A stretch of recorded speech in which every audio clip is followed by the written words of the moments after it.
and welcome back to the Hancock County Junior Fair podcast. Today is May 4th, 2025. May the 4th be with you for all the Star Wars fans. We will be joined by Toni Altvater today of the Poultry Department. But before we get going with Toni, let's run down some upcoming events. Today, on May 4th, we have the Junior Fair Board meeting. On the 9th is the deadline to bulk order market chickens. The 11th is Mother's Day. 14th is the Horse Council meeting at 7 p.m. 18th will be a camp counselor meeting. 23rd will be a light horse royalty application due date. And then the 26th will be Memorial Day. 27th will be the Blanchard Valley Poultry Association meeting. 29th will be sheep and goat weigh-in and tagging, 6 to 8 p.m. June 1st will be another Junior Fair Board meeting. The 11th will be dairy feeder weigh-in and tagging. The 3rd of July will be the 4th of July events at the fairgrounds. The 10th of July will be the quality assurance deadline for the Hancock County Fair. If you have any questions about that, contact Lauren Berner at the Extension Office with questions. And then October 18th will be our Junior Fair Board barn dance. We encourage you all to attend their department meeting for information, updates, and important dates. Some volunteering opportunities are upcoming. So on June 3rd, there'll be a bottle cap sorting and washing at the fairgrounds from 6 to 8. And then another bottle cap sorting and washing will be June 18th, also held at the fairgrounds from 6 to 8.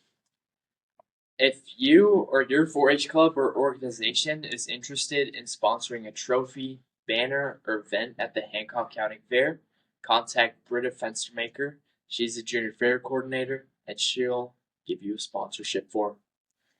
And we are now joined by Toni Altvater from the Poultry Department, and she's the superintendent. So Toni, please introduce yourself. I'm Toni Altvater. I've been doing the Poultry Department since I believe around 2017, 2018, something like that. But I have had children in the department for 20 plus years. Would you like to talk about any of the other superintendents? There's 2 other superintendents. One is Chris Allen. We all do the same things, but she is designated as a junior fair superintendent. And then there's Scott Riddle, and he is designated as an open class superintendent. But literally, there's no difference. We all do the same thing.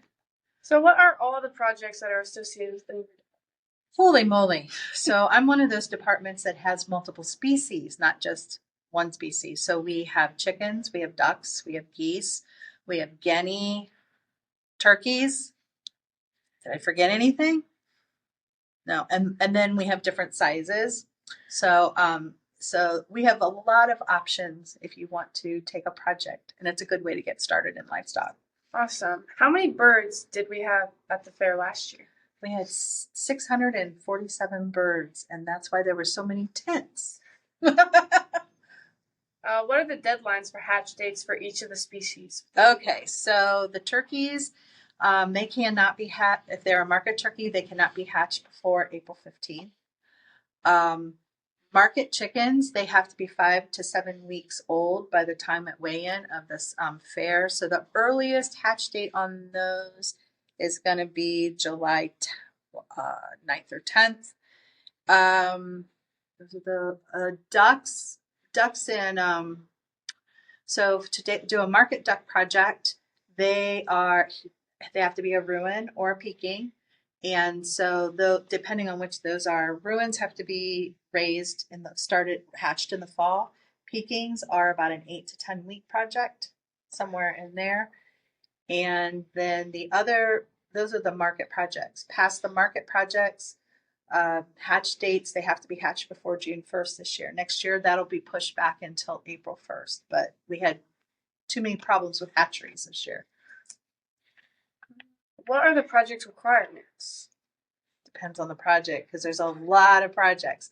But you have to know how to take care of your birds. And so if you're doing a meat chicken project, you're going to have a pen of 2 this year. This is new instead of a pen of 3. If a market duck is a pen of 2, turkey is a single bird, market geese is a pen of 2. If you're doing hens or pullets in the exhibition category, again, those are a pen of 2, even in the hybrid production. Roosters or cockerels, which are the young ones, that's a 1 bird project. So I did hear some of the changes with the requirements, but are there other changes that are happening this year? Yeah, we had so market chickens we changed from 3 birds to 2. That was a recommendation we had. A lot of the fairs around us had been doing it, so we're going to give it a shot. Two of the main reasons we are trying that is because one, to get when they're judging those birds, they were looking for triplets. Now they're going to look for twins. So the meat is to be formed the same on the bird, and so you have to have a lot of birds to get triplets. That it seems like people can get twins easily. It's that triplet. We always hear that at judging. So a lot of the people that lived in town couldn't buy enough birds to get that triplet. So we're trying to help out the kids that are poultry exhibitors that live in the town. They don't have to buy as many birds. Also, a lot of the fairs that said they switched from 3 to 2, the death rate of the birds went down. There isn't as much heat in those pens.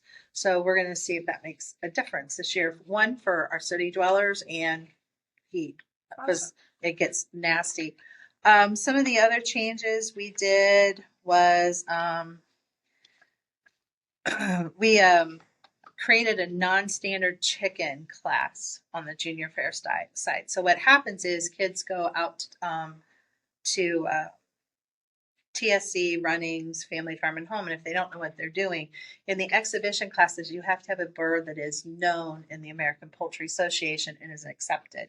Well, if you go out there and you see like a sapphire, a lot of the sapphires aren't accepted, but a sapphire blue or whatever, and they're like, oh, that's really pretty.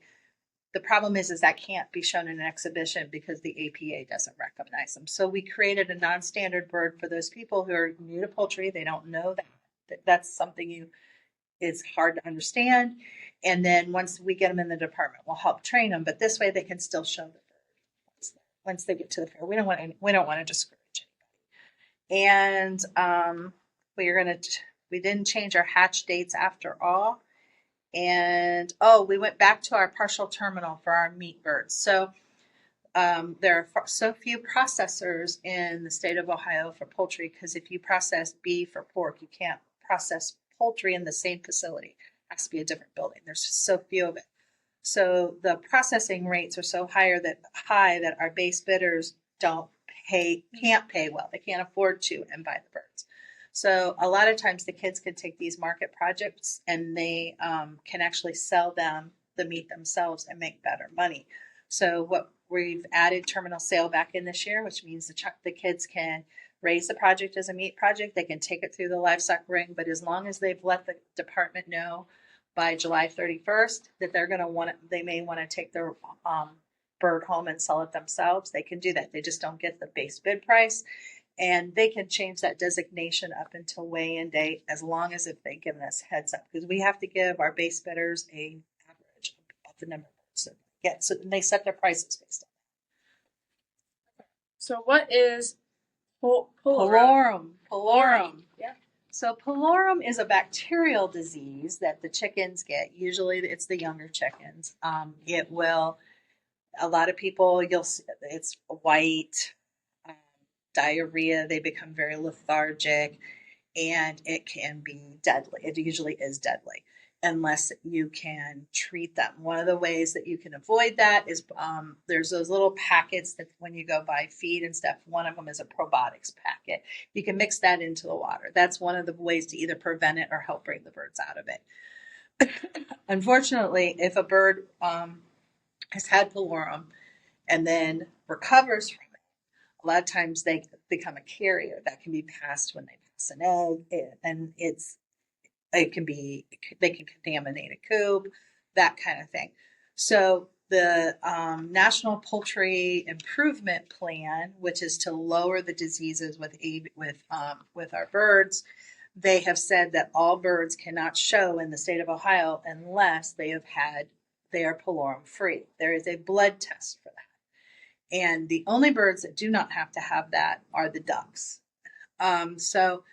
You do a blood test on them, and if they come back free, they can be shown. So with our fair, no bird can come into the barn unless I've received paperwork that they've either tested or they came from a hatchery that was pullorum free. So if you go to Eagle Nest, get your bird, your invoice says they're a pullorum free hatchery. That covers that bird for up to a year. Otherwise, we have a palorum test when they're over a year old. Um, Birds have to be 16 weeks old in order to be tested, or we could get a false positive. And our palorum testing is going to be at the fairgrounds on July 22nd. It's a drive-through event. You bring your birds in. We'll have 2 palorum testers this year. Our bird of fence maker will be one of our testers. And you pull up with your car. You bring the birds out. They do a blood poke, and they test it right then and there. They fill out the paperwork, and then once you have the paperwork, you can show your birds. Just not required for ducks unless they're meat ducks. I do have to have them because those are going into the food chain. Okay, so do I have to do palorum testing, and it will be on some hatchery papers, you said? It'll be on the hatchery papers if they're a year under. But if somebody goes to like TSC or Runnings, you have to ask for the hatchery papers. That is not included on your receipt. So you have to physically ask for that. But like if you go to Eagle's Nest, it's automatically on it. Everybody has to do it, no matter if you're showing only junior fair, only open class, or both. All those birds have to have, I have to have proof of it before you can bring your birds to the fair. I cannot allow your birds in the barn. This is an ODA, Ohio Department of Agricultural restriction, not mine. And so everybody has to do that. All right. So tell us about some heat lamp safety that you should use for your poultry. Yes. So in the last, I believe they said within the last 2-3 weeks, they've had 3 or 4 house fires or garage fires because the brooders were set up incorrectly. And so we put out a thing on the Hancock County Junior Fair Poultry Facebook webpage.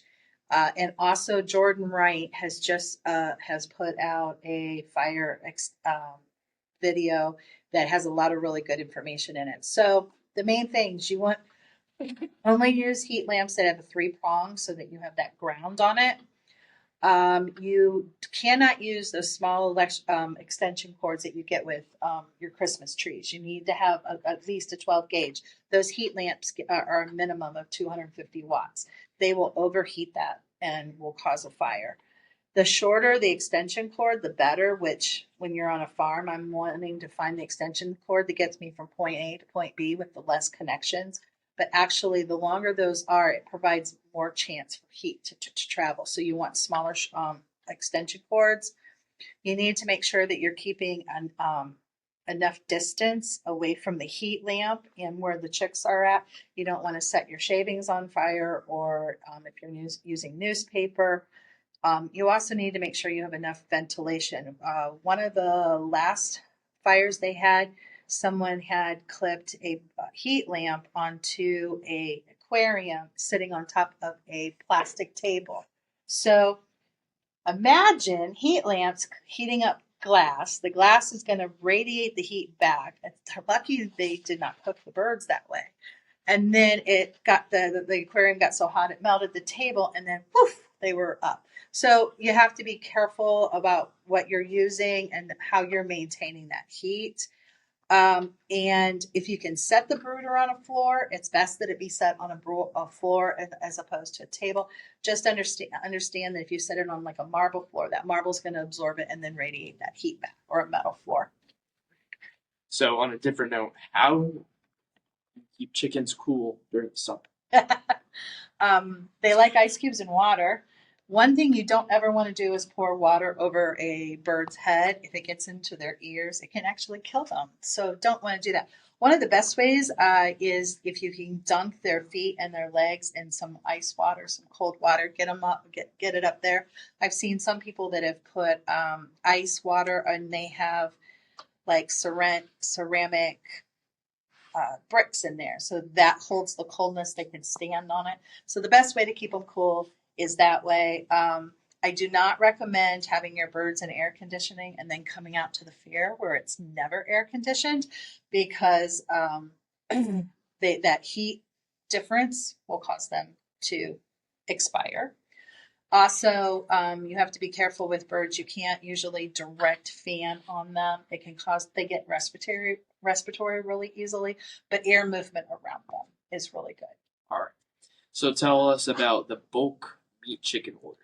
So we did this for the first time last year. A lot of people, they work, and so the bulk chicken order. If you order from Eagle's Nest, you are to pick up on Thursdays between 9 to 5. If you don't work those hours or can't get that day off, it makes things difficult. So what we did last year, we offered it, and it worked out really well. You place an order with us. We will call the order in. We will go pick them up. We bring them out to the Hancock County Fairgrounds. You show up at 5:30 to 7 on, it's like July 10th, I believe. And we will have your birds. All you got to do is bring a little box to take them home in, and you take your birds home.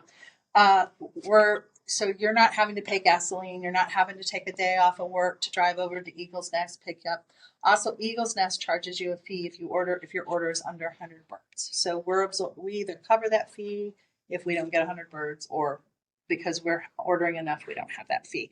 So this year, you order online. The deadline is this Friday to get those order in. Especially this year, they wanted a 2-month to make sure they're going to have enough birds for us. And the birds are going to be $2.75 a piece. So, and you can order as many as 2 birds. You can put as many as you want. If you have multiple family members or people that you're ordering birds for, you put all the junior fair exhibitors that are going to be buying those, are going to be using those birds for the project. Then they don't have to submit their own Polarum papers. I'm going to have those from the hatchery. If that name's listed, it will automatically, you don't even have to do the Polarum testing submission later. All right. So tell us about the poultry royalty application. That is due, I believe, July 20. Let's see. There's a whole bunch of deadline dates for my department. That's the 25th, July 25th. It is on the Junior Fair website page. You can download it. It's pretty straightforward. It's like a lot of them, but get them into us. We have king, queen, prince, princess, Dutch, and duke positions available. All right. So how would you encourage people to get involved in the poultry department? Go buy a chicken and then call us. No. Well, yes, you can buy chickens. So if you think that there's something specific that you are interested in doing, like I have people who call and say, okay, I want egg layers, but I want to be able to do this. We can help direct them because, like I said, birds, if they're going to want them for exhibition, they have to have approved APA ones. If they're looking for something that's just going to lay eggs, but they still want to be a part of Junior Fair, there's a hybrid production project. Those are the ones that aren't APA. If they're looking for specific type of birds for meat production, we can help. The Blanchard Valley Poultry Association is a group of individuals that has been doing poultry for many years. We've never added up the number of years of experience, but if you call me and I don't know the answer, I have a wealth of people I can contact and we'll help you and we'll guide you in the right way on what you want to do. But one of the quickest ways is to buy a chicken, and then if you don't know what to do with it, we'll help you do that for the fair. Well, I'll tell you where to put it. So I know you mentioned the Blanchard Valley Poultry Association. Can you give us more information about the meetings? Yes. So we meet typically once a month. Our next meeting this month is, I believe, May 27th. It's at 7:00. We meet at the University Equestrian Farm, the one that's on 201, not the one out on 68. And we meet in their classroom, and we have a group of people, and that's where we sit and talk about what's best for the birds and how to help the Junior Fair and the open class poultry departments grow and how we can support our exhibitors. All right. So any shows or poultry clinics that you would recommend? So the state of Ohio has shut down the shows for right now because of the avian flu that went rampant earlier this year. So right now there aren't any shows that are on the books. Clinics. Hancock County will be having a clinic at the fairgrounds on July 29th. We go over some basics. We have cages with birds in it. We're going to show kids or their family members or their siblings, whoever wants. We show them how to show the birds. We'll show them how to properly take them out, how to put them in, how to display a wing, how to flip them, some of the little tricks that the judges uses to catch them up. So we'll do that. And then we have breakout sessions where we have somebody that just gives you hints and tips and suggestions on meat chickens, one on meat turkeys. We have a waterfowl, and then we have an exhibition. So we'll have people there to talk to. This year, we're also going to add to that, not at the clinic, but beforehand, we have a decorated egg contest that's part of open class. On that day, and on another, I think Plurm testing maybe, I'm gonna be available. So if people say, I have this bird, what do I enter it into? We're gonna help them. We're gonna sit there and say, well, here's the best categories for you to enter your birds for the junior fair, so that your kids are successful. Hopefully that'll eliminate some of the changes Britta has to do behind the scenes for me. Sounds like a really helpful resource for new members. Make sure they know about that. Are there any open class poultry topics that you would like to discuss? Any bird you have other than meat birds can be also entered into open class. So if you have a junior fair bird, you bring your Rhode Island Reds in, you put them in the exhibition, you can enter those same birds into open class. You don't have to be there for the judging. The judge just walks through and is just judging the birds for that. And so it opens you up to additional awards. It also, if you're ever thinking about going to a show in the state of Ohio, he's going to give you feedback on your birds. They'll make notes on the tag, or you can go talk to them about your bird. Like, how would this do at a show? Like, Ohio has shows in Wapak. They have them in different areas. But if you're thinking about doing that, they can provide you feedback on it. So that's a really great resource for that. And we open class, we also have open class showmanship that's available for all ages. We have a peewee, we have a youth, we have adult. The adult and the peewee are quite entertaining. But if you have somebody that is a little one that, like, maybe their older brother is doing an animal for older sister, and this one wants to do something at the fair, we'll provide the birds. They can come in as open class and they can show it in the peewee division. And it also helps bridge that gap that birds are scary because they're little, and you hand them a little tiny bird and they're like, okay. But we also have a youth one. So if there's somebody that's thinking about, oh, I might want to do poultry, you're not sure you want to do it, come and do the open class youth showmanship, and that gives you a basis on whether you think that this is something. And then the adult class is just fun. That's just entertainment. All righty. So any other important information we haven't discussed yet? So for the poultry department, because of the ODA requirements and stuff, I have online forms that have to be submitted so that I can go through them and make sure, because I want these kids to show. I don't want to be sitting at weigh in going, okay, where's this document? Where's this document? They have no idea where this stuff is. So my deadline is July 31st, and I have some online forms based on what they're doing. But the one that every poultry exhibitor has to fill out is called the Poultry Department Guideline Form. And so they have to fill that out. And I also need the health certificate form. And there's another form where they can upload that to me. They have to be done by July 31st. If everybody gets those in, then, I can get back to them, or I don't have to get back to them. I have what you need. But if not, I can get a hold of you and I can figure out what's going on. So that's a really important deadline. And if they're going to have a meat project and they think they're going to want to take their animal home after the fair and sell it after the livestock sale, they need to let me know by that July 31st so that that's an option. They can choose later not to do it.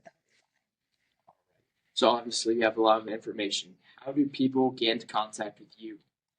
Okay, so there's the Hancock County Poultry. There's a Facebook page, the Junior Fair Poultry page. That's one way you can get through me. You can contact us through the Blanchard Valley Poultry Association Facebook page. And then you can also contact either myself, Chris, or Scott. We actually publicize our phone numbers in the premium book pages, and or you can contact the fair. They'll pass those out. You can call us, you can text us, you can email us. We want to help because we know poultry is a big department. Like I said, lots of species. There's a lot of information. There's no way that one person can do this. So we want to help navigate those and make it as successful for the kids as possible. All right. Well, we'd like to thank you for your time, giving all this information to help out the poultry exhibitors. If you're watching this video online, we will post the dates on the screen at the end of the video. Next month, we'll look a little different with podcasts as we get into the summer. We'll be sitting down with Steve Cobb at the National Columbia Show held right here at the Hancock County Fair. And as of today, we have 114 days until the 2025 Hancock County Fair.